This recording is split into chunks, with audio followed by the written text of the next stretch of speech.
Bonjour tout le monde, dans cette vidéo je vais corriger l'exercice de la partie électricité dans l'examen national 2019 session normale. Donc pour l'énoncé de l'exercice, charge et décharge dans le condensateur, c'est le titre.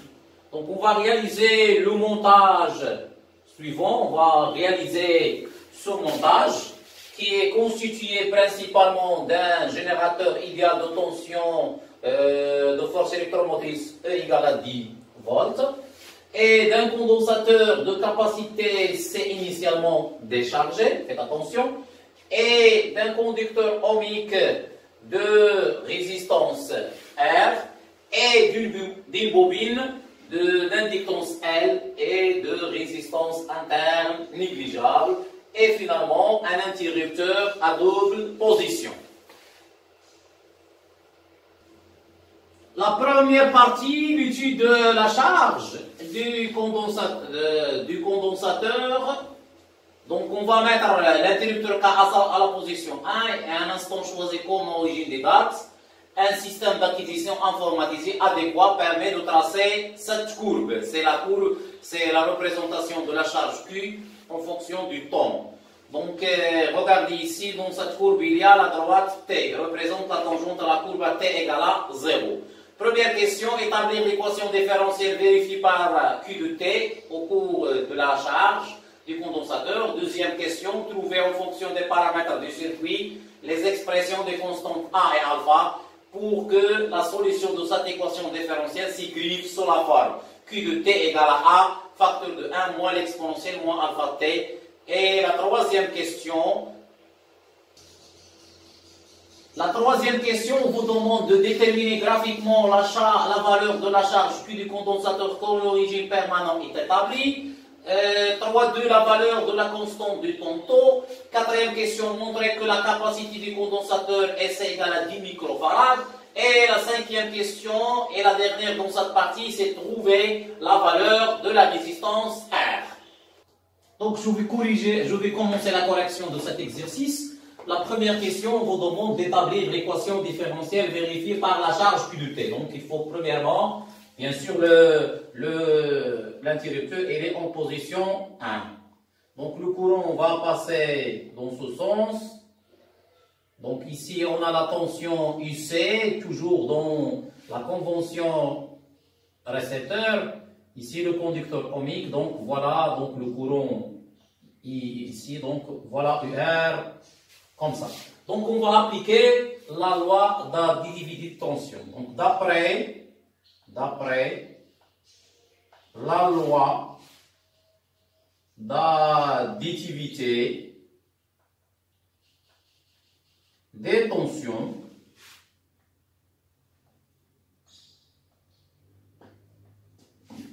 on a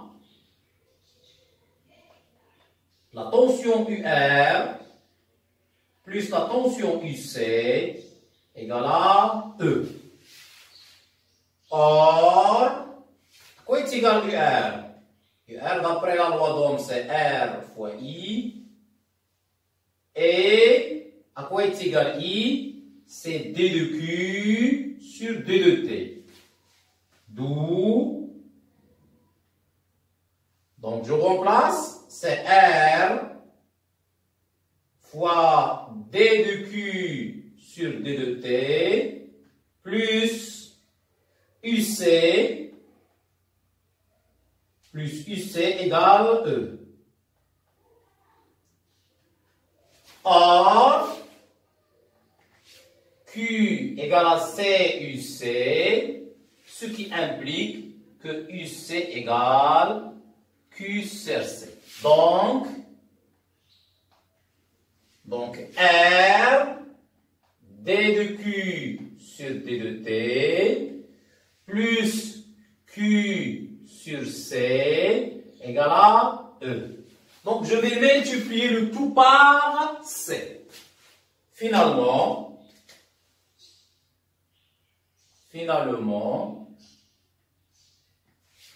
on trouve RC fois D de Q sur D de T plus Q égale à CE.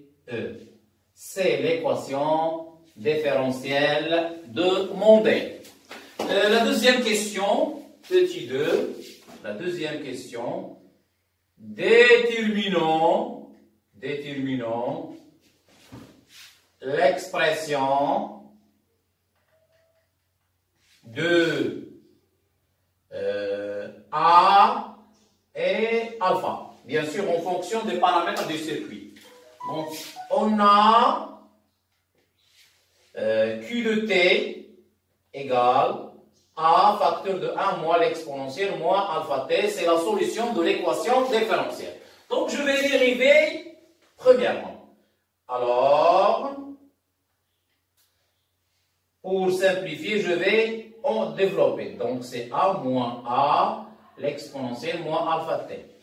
D'où, donc je vais dériver de Q. À quoi est égal la dérivée de A? Puisque A est constante, c'est 0. Donc c'est 0. Moins. À quoi est égal la dérivée de A? Donc c'est le moins avec le moins, c'est plus. Donc c'est alpha. A l'exponentielle moins alpha T. On remplace. On remplace dans l'équation différentielle. Dans l'équation différentielle.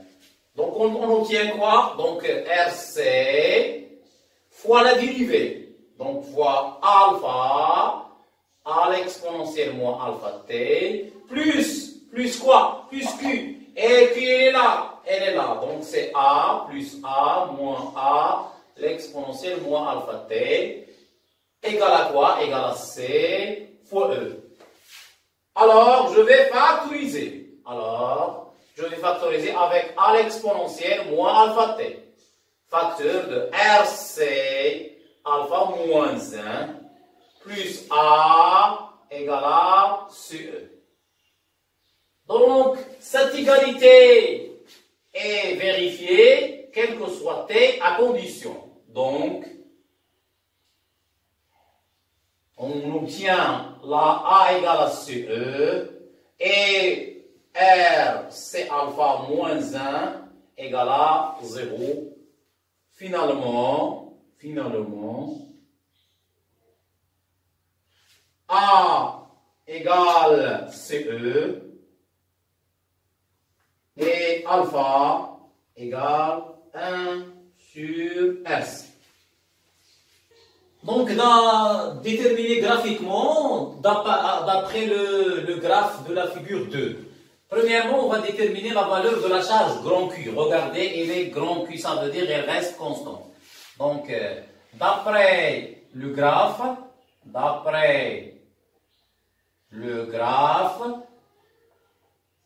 on a grand Q égale à 100.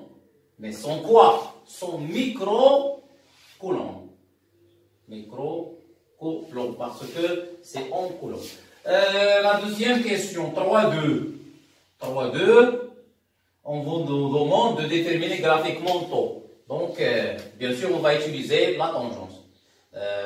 Graphiquement, donc taux égale, directement, taux égale à 1 ms.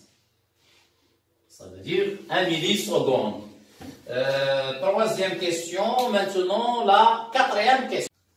Donc, pour la quatrième question, montrons que c'est égal à 10 microfarads. Donc, on a quoi est égal Q? C'est C fois E, parce qu'en régime permanent, la charge devient constante. D'où c'est égal, donc c'est Q sur E.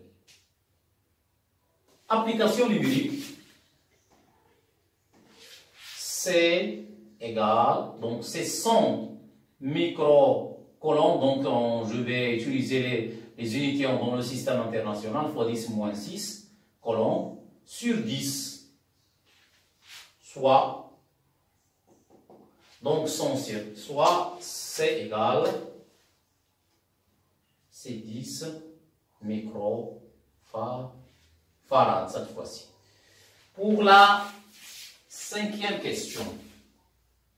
La cinquième question, on vous demande de trouver la valeur de la résistance R. Trouvons la valeur de la résistance R. Donc, on va utiliser maintenant la relation de la constante du temps.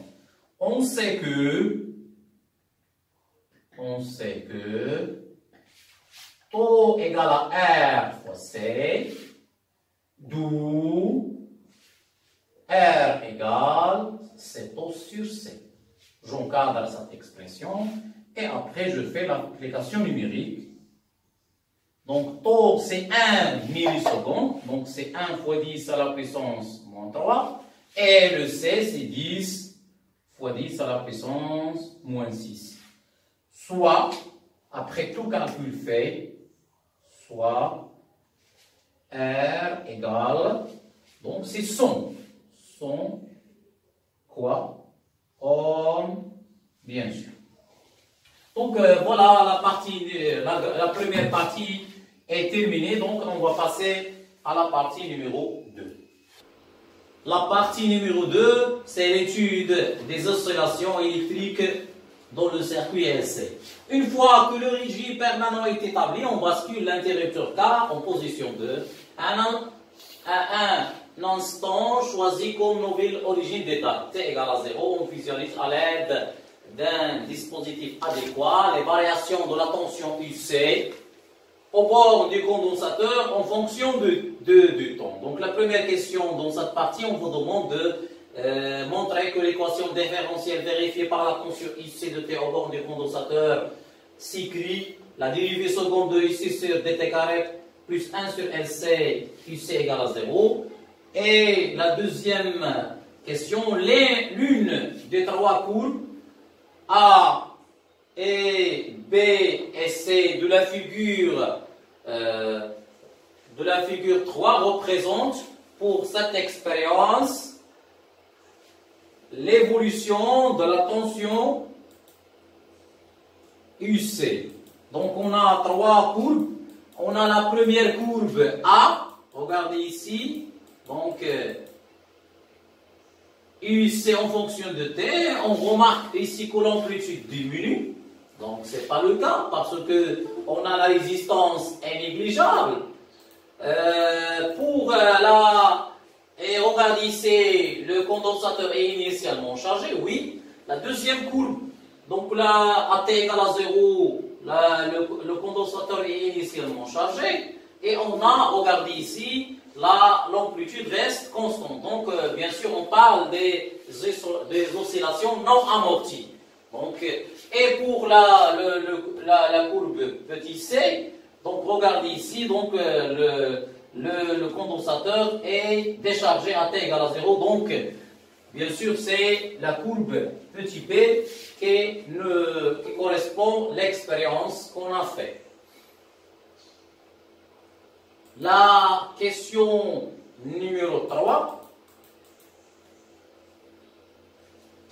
Donc, la première question, indiquer la courbe qui représente l'évolution de la tension IC lors de cette expérience, justifie la réponse, bien sûr.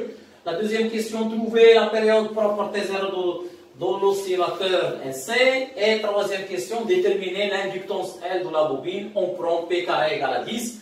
Et la quatrième question, à l'aide de la courbe représentant l'évolution de la courbe de la tension UC pour cette expérience, trouver l'énergie totale ET du circuit. Et la deuxième question est la dernière, on déduire l'énergie magnétique emmagasinée dans la bobine à l'instant T1 égale à 12 millisecondes. Pour la première question, indiquer la courbe qui représente l'évolution. Donc, bien sûr, on justifie la réponse. Donc, on va commencer avec puisque le condensateur est initialement chargé et la résistance du circuit est comment? Est nulle. Alors, le régime des oscillations, est périodique.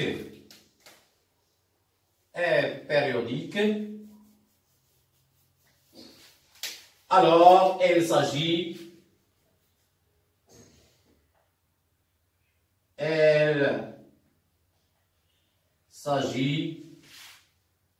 de la courbe B, ça veut dire qui est au milieu. 2,2.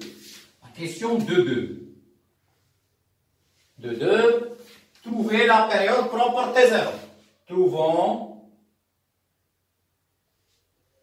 la période propre T0. Donc, graphiquement,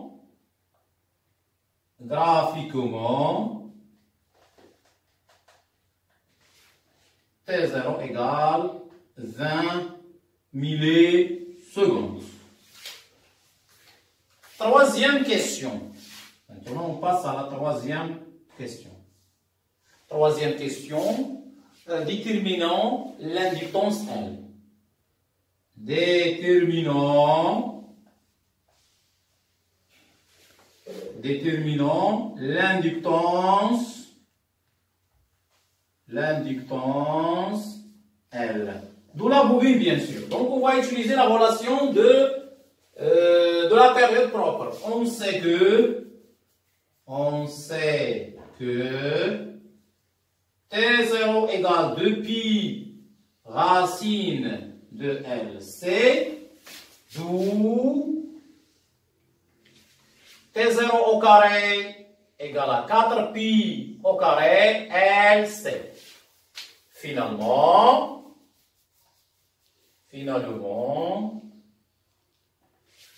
L égale, c'est T0 au carré sur 4pi au carré fois C. Application numérique, L égale, donc la période elle est là, c'est 20 millisecondes fois 10 à la puissance moins 3, bien sûr, le tout au carré, sur 4, donc pi au carré, on a donné dans les données, c'est 10, fois C, c'est 10 fois 10 à la puissance moins 6. Soit L égale 1 Henri. Maintenant, la quatrième question. 4.1. Première question, trouvons l'énergie totale. Trouvons l'énergie totale. Donc, on sait que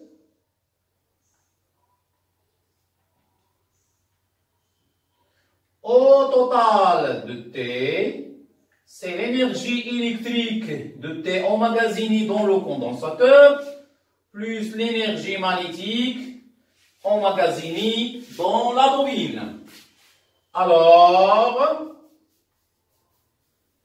ET de 0 égale à EE de 0 plus EM de 0.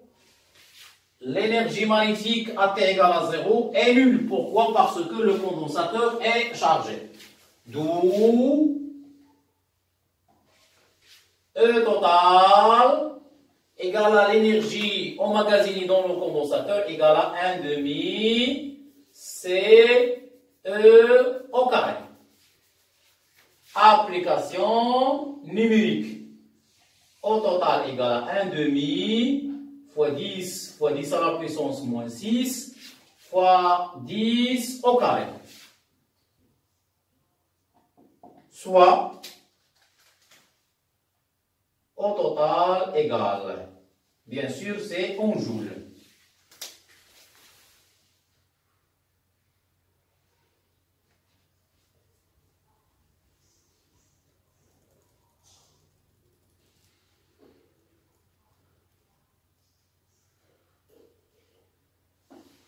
5 fois 10 à la puissance moins 4 joules. La dernière question, déduisons l'énergie magnétique EM1 emmagasinée dans la bobine à T égale à 12 millisecondes. Donc, on a E total égale E plus, bien sûr, de T, plus EM de T. Alors, je vais remplacer T par T1. Alors, ET de T1 égale à l'énergie électrique de T1 plus l'énergie magnétique 1. D'où c'est la différence. EM1 égale l'énergie totale de T1 moins l'énergie électrique de T1.